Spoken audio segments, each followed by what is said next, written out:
안녕하세요. 저는 서울에 사는 30대 후반 여자입니다.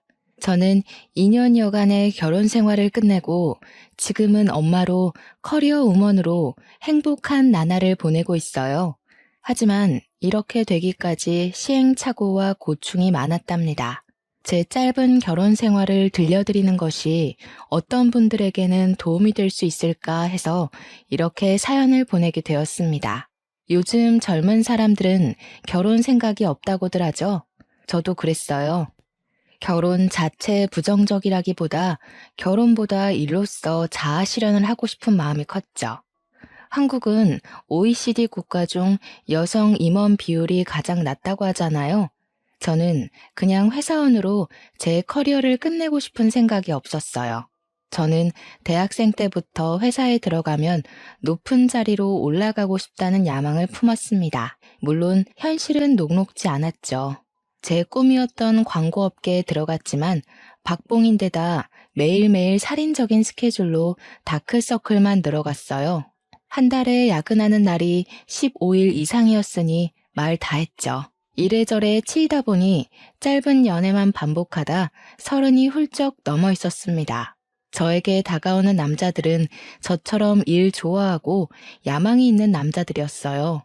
서로 일 욕심이 있고 관계 자체에 쏟는 시간이 적다 보니 자연스레 관계가 금방 헐거워지곤 했죠. 그래도 괜찮았습니다.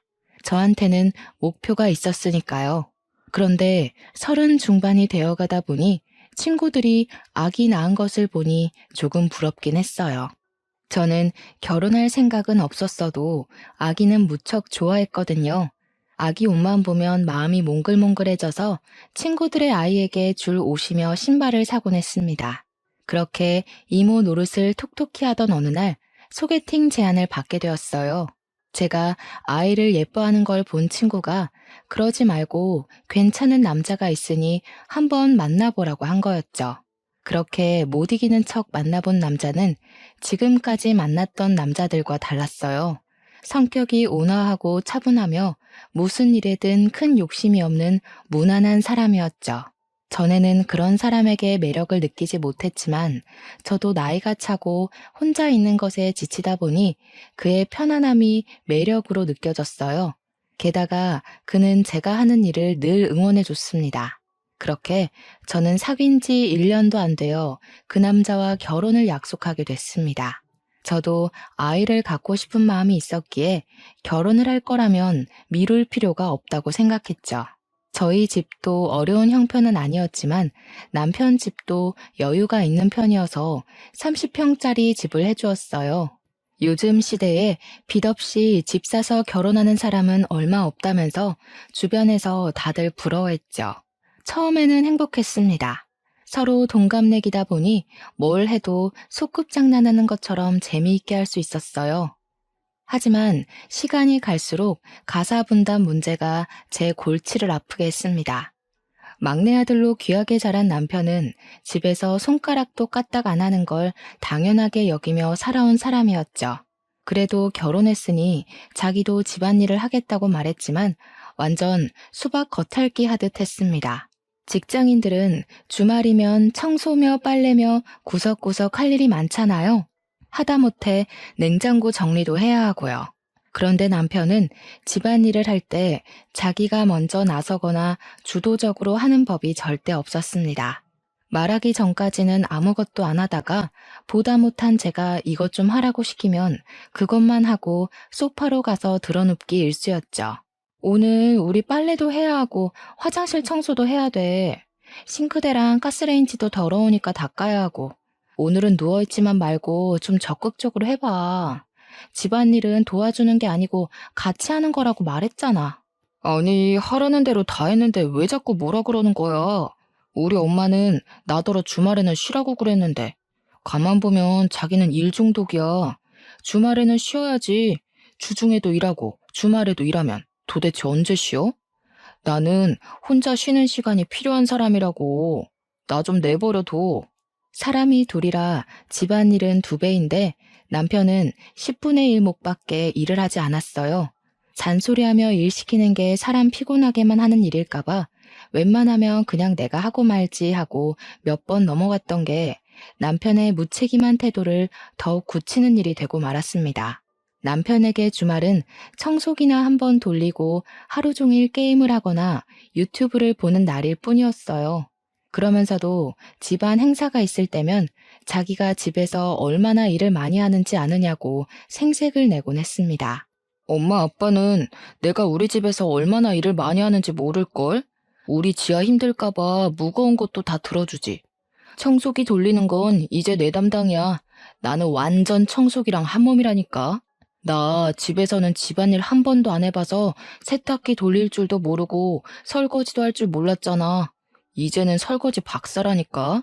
남편의 과장에 저는 어이가 없었죠.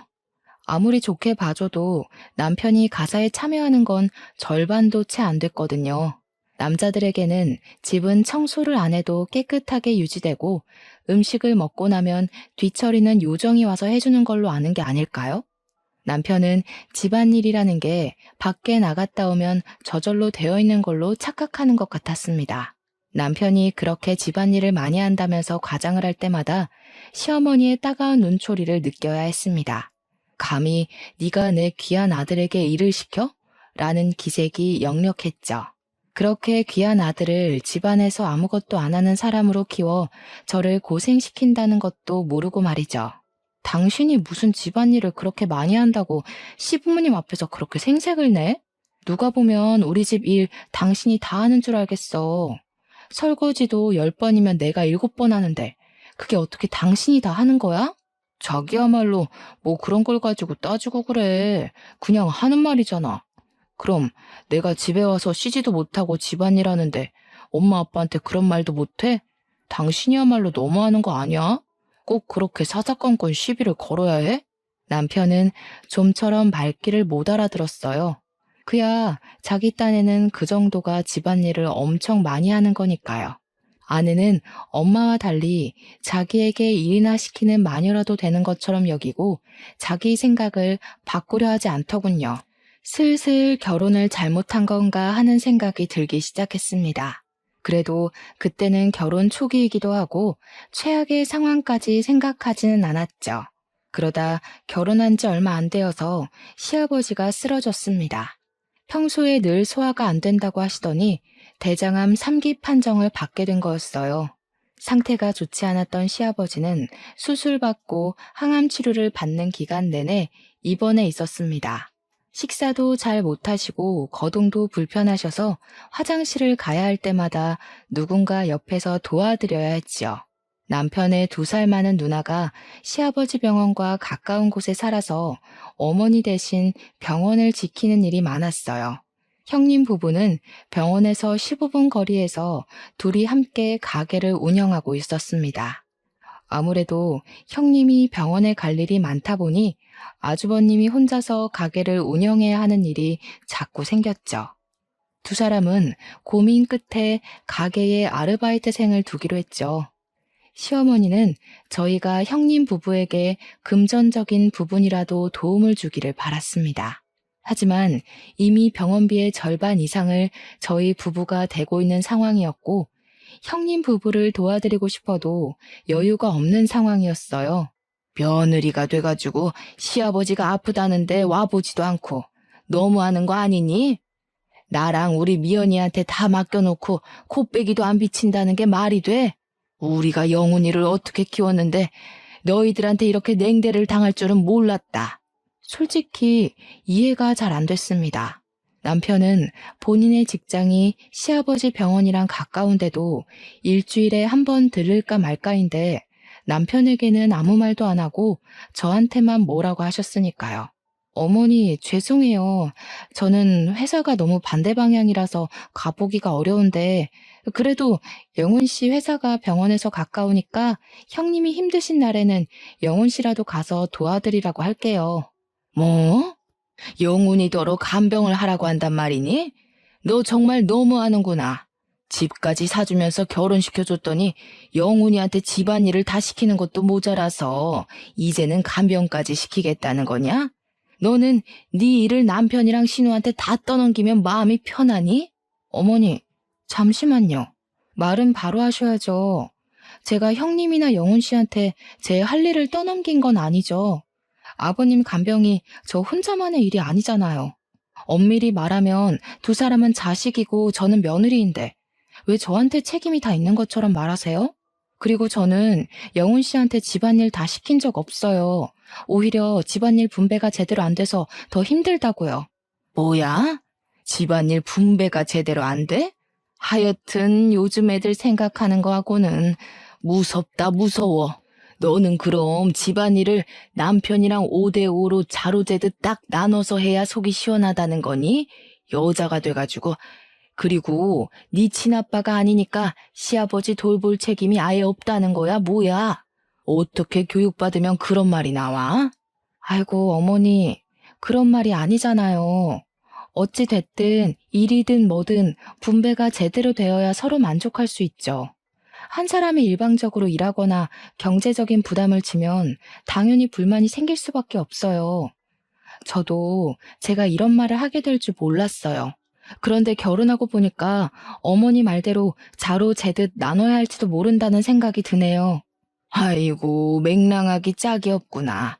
그렇게 반반 나누는 게 좋으면 너도 네 형님이랑 나눠서 간병해야 하는 거 아니니? 그럼 집 살 때는 왜 우리 돈으로 샀어? 너 지금 살고 있는 그 집에 땡전 한 푼도 안 냈잖니? 그럼 우리 아들이 그에 대해 억울해야겠네. 안 그래? 집 사주신다고 해서 저희가 혼수 다 한 거잖아요. 제 명의로 된 집도 아닌데 제가 그 집 때문에 빚졌다고 생각해야 하나요?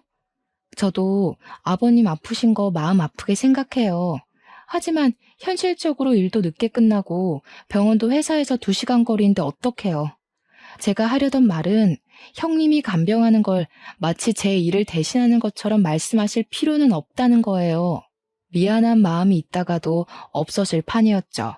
남편에게는 간병하라는 말도 안 하시면서 저만 닥달하는 게 너무 억울했어요. 저희 부부가 병원비를 가장 많이 내고 있다는 건 말도 못 꺼냈죠.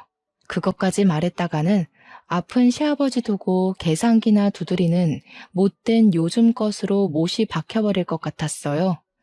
너무 말이 안 되는 말로 똘똘 뭉쳐 있으니까 어느 것부터 반박해야 할지 알 수가 없었어요. 솔직히 제 입장에서는 할 말을 한 것뿐인데 시댁이 사준 집에 공짜로 살면서 도리는 다 하지 않는 나쁜 며느리가 된 것 같았습니다. 그래도 너무 딱딱하게 군 거 아닌가 싶어서 주말에 시간 날 때마다 시아버지에게 가보려고 노력했습니다. 친정 부모님한테는 몇 달에 한 번 갈까 말까였는데 말이죠. 문제는 남편이었습니다. 나 토요일에 아버님한테 갔다 와야 하니까 당신이 집안일 좀 해놓을 수 있지? 저번처럼 또 어머니한테 고자질하지 말고. 원래 같이 가야 하는데 당신이 일 있다고 못 가는 거니까 집안일은 제대로 해놔야 돼. 나도 갔다 와서 다음 주 발표회의 준비해야 하니까 저번처럼 대충 해놓으면 안 된다. 남편은 걱정 말라며 늘 큰 소리를 쳤지만 막상 집에 와보면 집안은 그대로였습니다. 오히려 더 어질러져 있을 때도 있었죠. 남편과 함께 병원에 갈 때도 마찬가지였어요. 시아버지 심부름부터 팔, 다리 주물러드리는 일까지 모두 다 제 차지였습니다. 남편은 환자용 침대나 의자에서 게임을 하기가 일쑤였고 아예 휴게실에 가 있을 때도 있었어요. 결혼한 지 얼마 안 돼서 알게 되었습니다. 남편은 부모랑 같이 있으면 무조건 손가락 까딱 안 하는 막내 아들 모두가 된다는 걸요. 남편이 안 하는 일은 당연히 제 차지가 되었고요. 당신 게임 좀 그만하고 아버님 화장실 좀 데려다 드려. 가습기 물도 좀 갈아놓고. 집에서든 여기서든 가만히 있는다고 일이 저절로 되는 게 아니라고 했잖아. 아이고, 그 잘난 거 하면서 지 남편한테는 아주 유세다 유세야. 너는 네 시애미랑 시누이가 일주일 내내 고생해서 시아버지 돌봤으면 입 꽉 다물고 네가 해야지 어디 남편을 들들 볶아? 내 귀한 아들이 왜 저런 취급받으면서 살아야 하는지 알 수가 없네. 시어머니는 저에게 시아버지 간병을 못 시키는 게 못내 억울하셨나 봅니다. 하루는 저를 부르더니 다음 주 주말에 아주버님 생일이니 저에게 아주버님 생일상을 차리라는 거였습니다. 그걸 왜 제가 차려야 하냐고 묻자 시어머니가 저를 잡아먹을 듯이 째려보는 거 아니겠어요? 네 할 일을 우리 딸이 대신해 주는데 우리 딸이 간병하느라 바빠서 제 남편 생일상 봐주기 어려워 그렇다. 왜? 너한테 말한 게 뭐 잘못됐냐? 너는 이것도 하기 싫고 저것도 하기 싫으면 뭐 하러 결혼했니? 자꾸 못된 며느리 취급을 받으니까 저도 헷갈릴 지경이었어요. 정말 내가 내 의무를 제대로 안 하는 걸까? 하지만 바로 2주 전에 시어머니 생일상을 차리느라 주말 내내 쉬지도 못하고 꽁지가 빠지게 일을 한 건 왜 쏙 빼먹는 걸까요? 혹시 집안 생일상 차리는 게 다 제 일인가요? 형님 아이들, 그러니까 시은이, 시연이 생일상도 제 몫이겠네요? 형님이랑 아주버님은 시간이 전혀 없고 제가 해야 할 간병을 도맡아 하고 있으니까요. 이제야 말이 통하는구나. 당연히 네 일이지. 시키지 않아도 알아서 해야 될 걸 입 아프게 여러 번 말하게 하지 마라. 한 달 있으면 시은이 생일이니까 그것도 네가 준비하는 걸로 알고 있어라. 어이가 없어서 반박할 기운조차 없었어요. 남편에게 의논을 해봤지만 남편은 전혀 도움이 되질 않았습니다. 자기가 어머니랑 제 사이에서 할 수 있는 게 없으니 그냥 제가 알아서 하라는 거였죠. 결혼 전에는 그렇게 저만 생각해주고 결혼하면 제가 일에 집중할 수 있게 뭐든 해줄 것처럼 굴더니 그때 그 남자가 맞나 싶었습니다. 그러던 중 저는 제가 임신했다는 걸 알게 됐습니다. 임신 4개월이었어요. 결혼한 지 1년이 조금 안 되었을 때였죠. 그렇게 기다리던 임신이었건만, 그렇게 아이를 좋아했건만, 이미 지칠 대로 지쳐버린 저는 임신을 마냥 기뻐할 수가 없었어요. 슬픈 일이었죠. 그날 저는 남편에게 진지하게 다시 대화를 시도했습니다. 지금 시댁에서 나에게 하는 처사는 전혀 공평하지가 않고 아이를 낳으면 더 힘들어질까봐 진심으로 걱정이 된다고 말했습니다. 그래도 아기를 가졌다는 말에 남편은 기뻐하더군요. 남편은 미안하다면서 아빠 병 때문에 엄마가 너무 예민해져 있는 모양이니 조금만 견뎌보자고 말했습니다. 석연치는 않았지만 그래도 아기 소식에 기뻐하며 자기가 더 잘하겠다고 말하는 남편을 보니 그래도 마음이 좀 놓였어요. 무엇보다 형님 댁 생일상까지 차리라는 말은 없었던 일로 하겠다고 남편이 약속해 주었기 때문에 기분이 나아졌습니다. 아니, 그게 지아도 바쁘다니까 그렇지. 임신도 했잖아요. 누나가 그렇게 바쁘면 사람이라도 불러서 생일상 차리면 되지. 아, 잡혀 살긴 누가 잡혀 살아. 그러니까 우리가 병원비 많이 내자. 아니라니까요, 글쎄. 애초에 남편이 시어머니를 이길 수 없다는 걸 그때 알았어야 했는지도 모르겠습니다. 임신을 해도 별로 달라지는 건 없었어요. 시어머니는 몸 조심하라는 말 한마디 없이 주말만 되면 어떻게든 저를 불러내어 일을 시킬지 그런 궁리에만 빠져 있었습니다. 그리고 주말에도 제대로 일을 안 할 거면 주중에 퇴근 후 1시간 거리에 있는 시댁에 가서 자기 대신 집안일을 하라고 시키기까지 했어요. 어머니, 제가 퇴근 후에 거기를 어떻게 갔다 와요? 홀몸도 아닌데. 안 그래도 회사에서 일 많아서 힘든데 그렇게 못해요. 저희가 그래도 주말에 번갈아 가면서라도 오잖아요. 여기서 더 하라는 건 정말 무리예요. 네가 주말에 와서 하는 일이 뭐가 있니? 그렇다고 네가 무슨 억만금을 벌어? 무슨 대단한 일을 한다고 그렇게 유세야? 그러니까 주말에 잠깐 코빼기 비추는 거 빼고는 아무것도 안 하시겠다? 임신까지 했으니 이제 아주 기고만장이겠구만. 누구는 임신 안 해본 줄 알아? 이런 식의 실랑이가 끝도 없이 벌어졌어요. 시아버지 간병을 안 하니 뭐라도 하라면서 떼를 쓰는 격이었죠. 이래서야 아이 낳아서 키울 수 있으려나 걱정하고 있을 때 남편이 자기가 육아휴직 쓰겠다는 말을 꺼냈습니다. 저는 제가 맡고 있는 프로젝트가 있어서 도저히 육아휴직을 길게 쓸 수 있는 상황이 아니었어요. 남편 직장은 비교적 안정적이었고 저보다는 육아휴직을 쓸 수 있는 상황이라고 생각했기 때문에 그래도 다행이라고 생각했어요. 남편에게 여유가 생기면 시어머니와의 트러블도 좀 나아지리라 생각했거든요. 하지만 그건 제 착각이었습니다.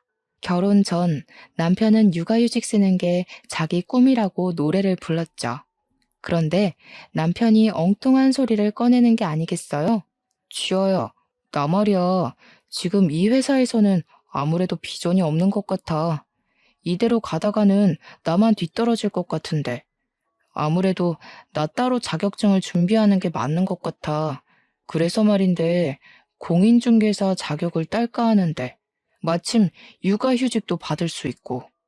육아휴직 기간에 공부를 어떻게 해? 당신은 육아가 무슨 애들 장난인 줄 알아? 공부하면서 널널하게 애 볼 수 있는 거면 뭐하러 휴직까지 해가면서 애를 보겠어. 당신은 육아만 잘해도 다행이니까 괜한 소리 하지 마. 그래서 말인데 애 낳으면 엄마더러 봐달라고 하면 어떨까? 솔직히 나 혼자서 애 볼 수 있을 것 같지도 않고 그러는 게 좋을 것 같은데. 그게 무슨 말 같지도 않은 소리야? 육아휴직을 쓰는데 애를 시어머니한테 봐달라고 한다니. 당신 정신 나갔어? 절대 안 돼. 안 그래도 일 많다고 나한테 투덜대는데 애까지 보게 하면 도대체 무슨 소리를 들을 줄 알고 어떻게 육아휴직을 쓰고 애를 남한테 보게 하겠다는 생각을 할 수가 있어? 나 지금 좀 무서우려고 그래. 지아야, 제발. 나 진짜 이번에 공부해야 돼. 안 그러면 직장에서 도태되고 쪽이란 쪽은 다 당할 것 같단 말이야. 나 한 번만 봐주라. 제발. 자격증만 따면 내가 진짜 너 고생 안 시킬게. 우리 엄마 애 보는 거 가지고 싫어할 뿐 아니야. 지금 좀 역정이 나셔서 그렇지 시은이 때도 엄마가 다 봐줬잖아. 저는 남편의 간곡한 부탁에 결국 넘어갔습니다. 시아버지도 많이 나아졌으니까 그렇게 크게 부담될 일도 아닐 거라는 생각이었죠. 저는 어느덧 임신 7개월이 되어 있었고 몸이 점점 힘들어지고 있었어요. 여전히 가사에 책임감을 보이지 않는 남편에게 일 좀 하라고 잔소리를 했더니 다음날 시어머니가 집에 와 있는 게 아니겠어요. 어머니, 말도 없이 이 밤에 웬일이세요? 이 짐은 다 뭐고? 몰라서 묻는 거냐? 네가 집안일 안 한다고 영훈이한테 그렇게 닥달을 했다면서? 내 그럴 줄 알았지. 시댁 무서운 줄 모르고 남의 집 귀한 아들한테 집안일 안 한다고 타박을 해? 영훈이가 뭘 할 줄 아니? 오죽 그랬으면 영훈이가 나한테 도와달라고 그랬겠어? 여보, 이게 지금 무슨 소리야? 나 이제 몸이 조금 힘드니까 조금만 더 신경 써달라고 했지.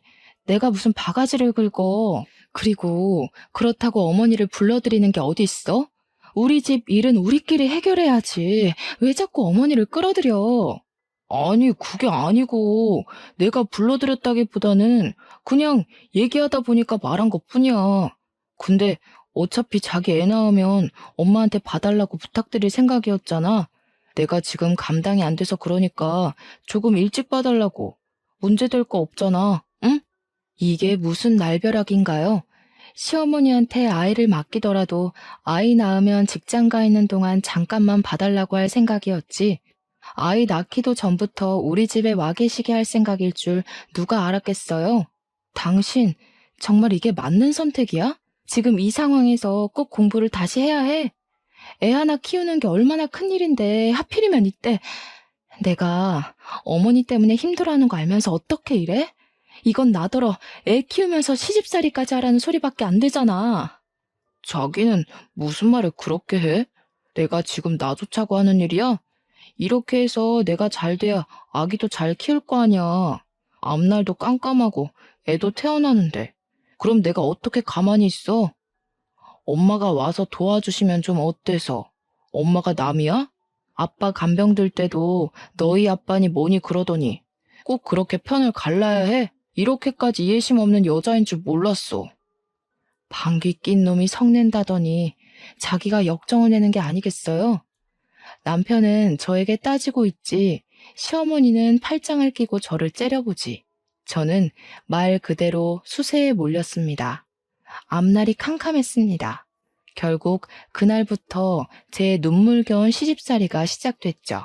아이고 집안꼴하고는 여태 제 남편 아침밥 한 번 안 차려준 꼴이 훤하구만. 우리 아들도 부처가 따로 없어. 저렇게 게을러 빠진 애랑 살면서 지 엄마한테는 밥 얻어먹는다고 거짓말까지 하고 저렇게 착해 빠져가지고 어떡할꼬. 그러니 저런 독한 여팬네한테 잡혀 살지. 어머니, 저도 우유 한 잔 못 마시고 나가는데 일도 제가 더 늦게 끝나고요. 왜 저한테만 아침밥 차리라고 하세요? 아침밥이 그렇게 중요하면 필요한 사람이 차려 먹으면 되죠. 아직도 뚫린 입이라고 할 말이 남았나 보구나. 내가 여태까지 말 안 한 건 그래도 젊은 사람들을 존중해 주려고 그런 거였다. 그런데 와서 보니까 도저히 그냥 내버려 둘 수가 없구나. 너는 내가 아주 예의라는 걸 제대로 가르쳐야지 안 되겠어. 집안일도 제대로 안 하면서 어디 시애미한테 눈 똑바로 뜨고 따박따박 말대꾸를 해? 네 애미가 그렇게 가르치디? 시어머니는 임신 8개월이 다 된 저에게 집안일을 가르친다면서 사사건건 참견하고 못살게 굴기 시작했어요. 임신했다고 손가락 까딱 안 하려는 생각이거든. 꿈 깨라 이거야. 우리 때는 임신 직전까지 밭일하고 증조 할아버지 밥상까지 받으렸다고. 너희들이 지금 하는 일이 그게 뭐 힘든 일인 줄 아니? 이 옷 개놓은 거. 이거 좀 봐라. 이런 거 하나 못하면서 무슨 말이 많아? 여기 바닥 더러운 거 보이지? 얼른 다시 닦아라. 하소연할 때가 마땅치 않았던 저는 제 친구에게 제 상황을 말했어요. 그랬더니 친구는 지금이 무슨 조선시대냐면서 저 대신 화를 내주었습니다. 지금 당장 그 집에서 나오라면서요. 하지만 그 집에서 당장 나온다고 답이 나오는 게 아니었기 때문에 저는 꾸역꾸역 버티고 있었어요. 임신한 몸으로 시어머니한테 구박당하고 사는 걸 엄마 아빠가 알면 얼마나 슬퍼할지 알았기 때문에 친정으로 가는 건 정말이지 피하고 싶었거든요. 몸은 점점 힘들어지는데 시어머니는 여전히 저를 부려먹지 못해 안달이었죠. 임신한 저에게 파스 사오라, 쓰레기 내다 버려라, 심부름 시키는 건 물론이고 아들 먹여야 한다면서 사골국까지 끓이게 했습니다. 제가 먹는 것도 아니고 영우 씨 먹을 사골국을 끓이라는 건가요? 임신한 저한테 집안일 시키는 것까지 모자라서 사골국까지 끓이라고요? 일을 시켜도 미꾸라지처럼 빠져나갈 궁리만 하면서 누가 들으면 네가 집안일을 다 아는 줄 알겠다. 네 남편 먹을 사골국 끓이라는 게 그렇게 억울해? 사골국 끓이면 다 같이 먹지 영훈이만 먹을까 봐? 생각하는 게 어쩜 저렇게 못됐을꼬. 저러니 우리 아들이 죽어나지. 얼마 뒤 시어머니가 그때까지 요양원에 있던 시아버지를 저희 집으로 데리고 들어왔습니다. 저는 더 이상 말할 힘도 없었지만 그래도 제 허락 없이 시어머니에 이어 시아버지까지 데리고 들어온 것에 대해 남편에게 따졌습니다. 그랬더니 남편이 한다는 말이 어차피 자기 집인데 무슨 상관이냐는 거였어요. 집 명의가 자기 앞으로 되어 있으니 자기 마음대로 해도 된다는 말이었죠. 기가 막히고 코가 막힐 노릇이었습니다. 시어머니는 저에게 시아버지 밥상을 제대로 차리라면서 또 사람을 들들 볶기 시작했고요. 아픈 사람한테는 음식 잘해 먹이는 것만큼 좋은 게 없어. 임신했다고 손 놓고 있을 생각하지 말라 그랬지? 며느리가 됐으면 시아버지 몸에 좋다는 게 뭔지 알아서 착착해서 갖다 바쳐야지. 자기 남편 친구와 소개팅을 해보라며 등 떠밀었던 친구 서연이는 제 얘기를 듣고 미안해서 어쩔 줄을 몰라 했어요. 지아야, 너 진짜 괜찮은 거야? 누가 옆에서 수발 들어줘도 모자랄 판에 시아버지 수발까지 들라고 했다니 그 집 식구들 진짜 정신 나간 거 아니야? 영훈 씨 사람 좋게 봤는데 널 그렇게 만들고 본인은 육아휴직한다고 좋아하다니 진짜 이럴 줄은 몰랐어. 어떡하니 지아야? 우리 시댁도 좋기만 한 건 아니지만 그래도 그건 진짜 아닌 것 같아. 서연이 네가 이럴 줄 알았겠니? 네 탓 아니니까 너무 신경 쓰지 마. 나도 이제는 어떻게 해야 할지 모르겠어. 시어머니는 툭하면 시아버지 제대로 모시라고 그러는데 나더러 대체 어떻게 하라는 건지도 모르겠고 남편이란 사람은 육아휴직하고 공부하겠다더니 쉬는 날엔 집안일도 안 하고 공부도 안 하고 게임만 하고 있으니 그러다 진짜 아이 잘못되지 않을지 우리 집에라도 오라고 하고 싶은데 여기도 애 키우느라 전쟁터라서 내 생각엔 엄마 아빠한테 미안하더라도 집으로 들어가는 게 좋을 것 같아. 지금은 그 방법밖에 없어. 아무리 생각해도 그 집에서 애 낳고 사는 건 답이 아닌 것 같아. 임신한 사람한테 집안일을 시키고 아픈 시아버지 수발까지 들라니. 정말 그럴까? 정말 여기서 나가는 것밖에는 방법이 없는 걸까? 내가 결혼하라고 등 떠밀어 놓고 이렇게 말하기가 나도 정말 미안하기도 하고 황당하기도 하고 그런데 지아야, 너 똑똑한 애잖아. 이제는 정신 바짝 차려야 할 것 같아. 임신해서 두렵고 막막할 거라는 건 아는데 콩이를 진짜 생각한다면 어떻게 하는 게 맞는 건지 생각해보는 게 좋을 것 같아. 그 길로 저는 결국 짐을 싸기로 했습니다. 산달이 거의 다가오고 있었어요. 토요일 짐을 싸고 있는데 창밖을 보니 눈이 내리고 있더군요.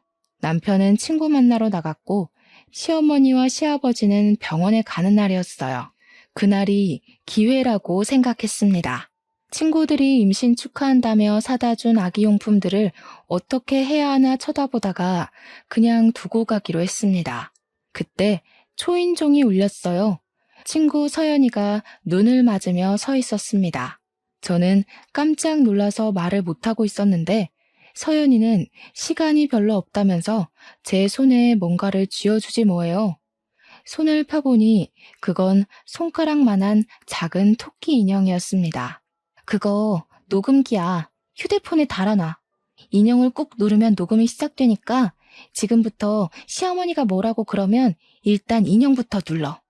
너 결혼한 지도 얼마 안 됐고 자잘하게 괴롭히는 걸로 이혼 소송하려면 증거가 필요하니까 그때마다 휴대폰 녹음 누르기 힘들 거 아니야. 사실은 이제 집을 나갈 거라는 말을 하기도 전에 서연이는 가버렸어요. 저는 분홍색 인형을 손에 가만히 쥐어보았습니다. 그 인형 녹음기를 제대로 쓸 수 있을지는 몰라도 친구의 마음이 느껴져서 어쩐지 안심이 되는 기분이었어요. 짐을 다 싸고 나가려는데 시어머니가 들어오는 게 아니겠어요? 시아버지 검사 결과가 좋지 않아서 며칠 더 입원해야 할 것 같다고 물건을 챙기러 온 거였습니다. 저는 얼른 인형을 꾹 눌렀습니다. 너 지금 어디 가는 거니? 설마 우리 몰래 도망가려는 거야? 이게 지금 무슨 일이라니? 뭐 이런 게 다 있어? 소방마저 쫓겨나도 100번은 쫓겨났을 마당에 제가 뭐가 잘났다고 도망을 가? 저 더 이상은 못 견뎌요. 임신한 사람한테 툭 하면 집안일 시키고 심부름 시키는 게 맞는다고 생각하세요? 그것도 모자라서 아픈 시아버지 수발 안 든다고 닥달하셨잖아요. 여태까지 별일 없었던 것만 해도 다행인 줄 아세요. 여기가 영훈 씨 명의로 된 집이라는 이유만으로 저한테 아무런 동의도 받지 않고 어머니 아버지 다 멋대로 들어와 살고 계시고요. 이 개집애가 말하는 꼬락서니 좀 봐. 내가 그러니까 너를 안 이뻐하지. 네가 제대로 했으면 손주 임신한 너한테 그러겠니? 그래, 막말로 임신한 너한테 일 좀 시켰다. 그럼 좀 어때서? 네가 며느리가 돼가지고 해야 할 도리를 하나도 안 하니까 이렇게 된 거잖아. 시아버지 수발 좀 들라 그러면 내 아빠도 아니니 어쩌니 하면서 내 속을 긁어놨어, 안 긁어놨어? 영훈 씨한테는 아무 말도 안 하고 항상 저한테만 뭐라 그러셨잖아요. 저는 이 집안 며느리지 노예가 아니라고요.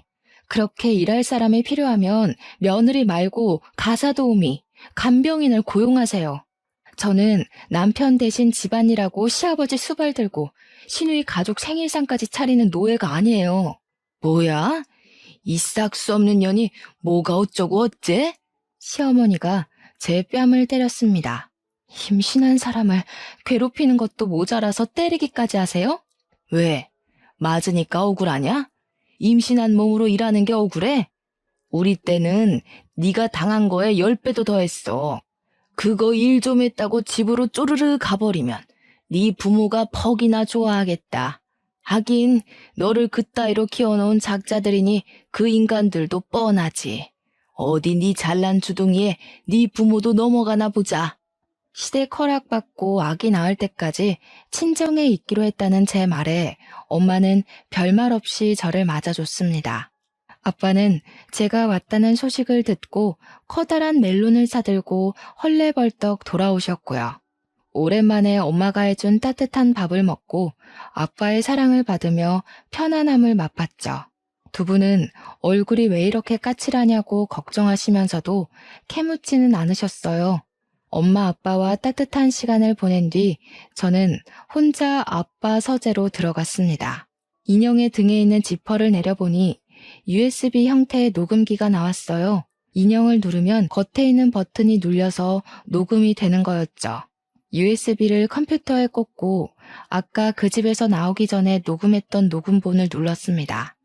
평화로운 친정집의 아빠 서재에서 울려 퍼지는 시어머니 앙칼진 목소리를 듣자니 제 처지가 다시금 실감이 나더군요. 조금 있으면 아기가 태어날 텐데 이혼을 해도 되는 건지 괴로운 마음이었어요. 그때 아빠 목소리가 들려왔습니다. 치아야, 이게 다 무슨 소리냐? 이거 네 시어머니 목소리 아니니? 지금 네 시어머니가 너한테 이렇게 말한 거야? 임신한 애한테 이게 대체 무슨 소리라니? 이거 처음 있는 일도 아닌 것 같은데. 여태 왜 말 안 했어? 이래서 집에 온 거구나? 아이고, 아빠는 그것도 모르고. 지아야, 너 괜찮은 거야?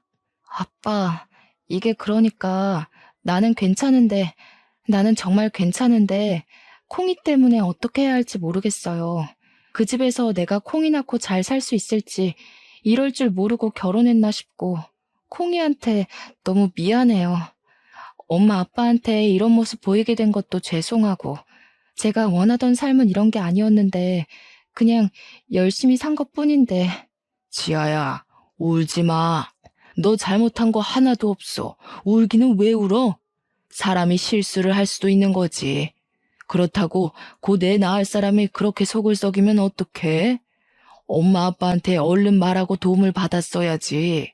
아이고, 아니다. 아빠도 잘못 생각했어.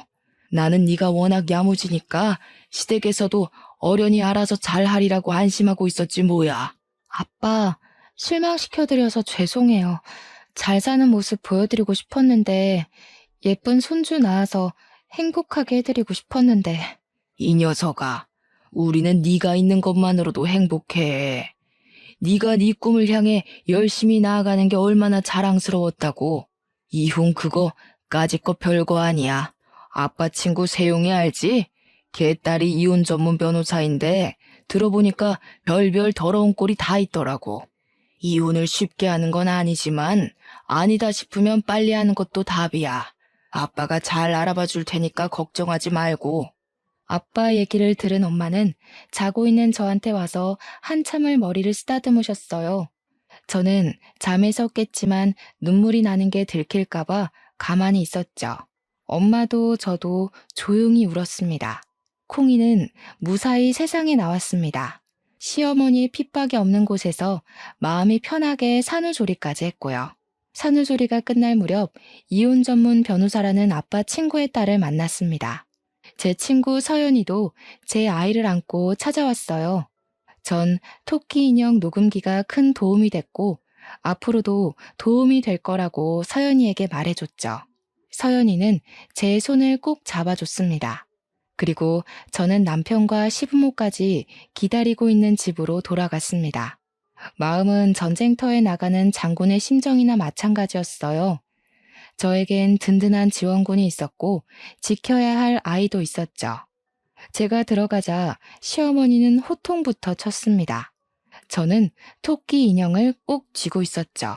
아니, 인연이 미쳤나? 여기가 네 마음대로 드나드는 복덕방이라도 되는 줄 알아? 결혼을 했으면 참고 사는 법도 배워야지. 엄마라는 게 마음에 안 든다고 집을 뛰쳐나가? 지금 집에 환자도 있고 네가 해야 할 일이 얼마나 많은데 네가 그러고도 무사할 것 같아? 제가 오죽하면 집에서 뛰쳐나갔는지 생각은 안 해보셨어요? 임신한 사람 몸에 손댄 거부터 사과하세요. 인연이 아직도 정신을 못 차렸어? 내가 혼자서 아들 밥 차리고 간병까지 하느라 얼마나 고생했는지 알아? 무릎 꿇고 빌어도 시원찮을 판에. 그래, 네가 네 의무를 다 안 하니까 손 좀 댔다. 어쩔래? 어머니 아들 밥 차리고 어머니 남편 간병하는 게 어떻게 제 의무가 되나요? 말이 되는 소리를 좀 하세요. 저까지 멍청해지는 것 같으니까. 어처구니 없어서 애 떨어질 지경이었던 게 한두 번인 줄 아세요? 제가 말씀드렸죠. 저는 이 집 노예가 아니라고. 당신이 아들을 아무것도 안 하는 무능한 사람으로 만들어놔서 피해본 건 저라고요. 뭐야? 이 썩을 년이 진짜 한번 당해봐야 정신을 차리겠구먼. 시어머니는 노발대발 화를 내며 제 머리채를 잡았습니다. 제가 머리채를 잡히는 걸 남편은 멀뚱멀뚱 구경만 하고 있었죠. 문 앞에서 기다리고 있던 아빠는 집안이 소란스러워지자 초인종을 눌렀고 남편이 문을 열어줬습니다. 아니, 이게 다 뭐야? 지아, 너 머리가 왜 그래? 이 여자가 임신한 딸을 뺨 때리는 것도 모자라서 이제 남의 집 귀한 딸 머리채까지 잡아? 당신만 손 있는 줄 알아? 그러니까 진작 애 교육 좀 잘 시키지 그러셨소. 사돈댁에서 애 교육을 안 시키니까 우리 아들 고생하고 나도 고생하는 거 아닙니까? 우리 딸이 무슨 의무를 다하네? 얘가 어릴 때부터 얼마나 책임감이 강하고 자기를 똑부러지게 했는데 저런 못된 여자가 있나? 자네는 뭘 그렇게 멀뚱멀뚱 서서 구경만 하고 있어? 자네야말로 남편 역할 좀 제대로 하게. 가자, 지아야. 상종을 하지 말아야지. 저렇게 무식한 인간들하고 더 얘기했다간 귀가 어떻게 될 것 같으니까. 잠깐만요, 아빠. 짐을 챙겨 나가기 전 시어머니의 뺨을 후려쳤습니다. 자기 숟가락도 못 놓는 남자들 데리고 한번 잘 살아보세요. 죽을 때까지 본인 치마폭 안에 꽁꽁 싸매서 죄 없는 다른 여자들 피해주지 마시고. 이혼 소송은 생각보다 쉽게 끝났어요. 제가 갖고 있던 녹음 파일들이 배우자 가족에게 폭력적인 대우를 받은 증거로 인정되어 위자료도 받고 양육권도 가져올 수 있었습니다. 토끼 인형을 받기 전부터 가끔씩 휴대폰으로 녹음을 해놨거든요. 결혼 기간이 짧아서 위자료가 큰 금액은 아니었지만 그건 그렇게 중요한 일이 아니었어요. 제가 마음의 평화를 찾고 제 일에 대한 열정을 찾은 게 훨씬 더 중요한 일이었으니까요. 저는 아이가 3살 되던 해에 회사에서 나와 광고회사를 차렸고 지금은 CEO로 성장해 바쁜 나날을 보내고 있습니다. 일에 대한 열정으로 업계에서 인정받아 회사를 키워나가고 있어요. 시댁에서 스트레스 받으며 있었다면 절대 이렇게 능력을 발휘하지 못했을 것 같아요. 사랑하는 딸도 무럭무럭 건강하게 잘 자라고 있고 사랑하는 가족과 친구도 있고 제 일도 키워나가는 지금이 저는 그 어느 때보다도 행복하답니다. 제 이야기는 여기까지예요. 그때로 돌아가라고 하면 돌아가고 싶지 않지만 그래도 사랑하는 딸이 있으니 후회는 없어요. 혹시라도 여러분 중에 저처럼 아이 때문에 최악의 시댁에서 빠져나오기를 주저하고 있는 분들이 있다면 주변에 의논하시고 손을 내밀어 보셨으면 좋겠다는 말씀을 드리고 싶어요. 주변에 친구가 없더라도 요즘엔 좋은 상담 기관도 많이 있으니까 혼자서 끙끙 앓지 않으셨으면 좋겠습니다. 아이도 중요하지만 무엇보다 중요한 건 우리 자신의 행복 아니겠어요? 아무튼 다들 행복하게 사세요.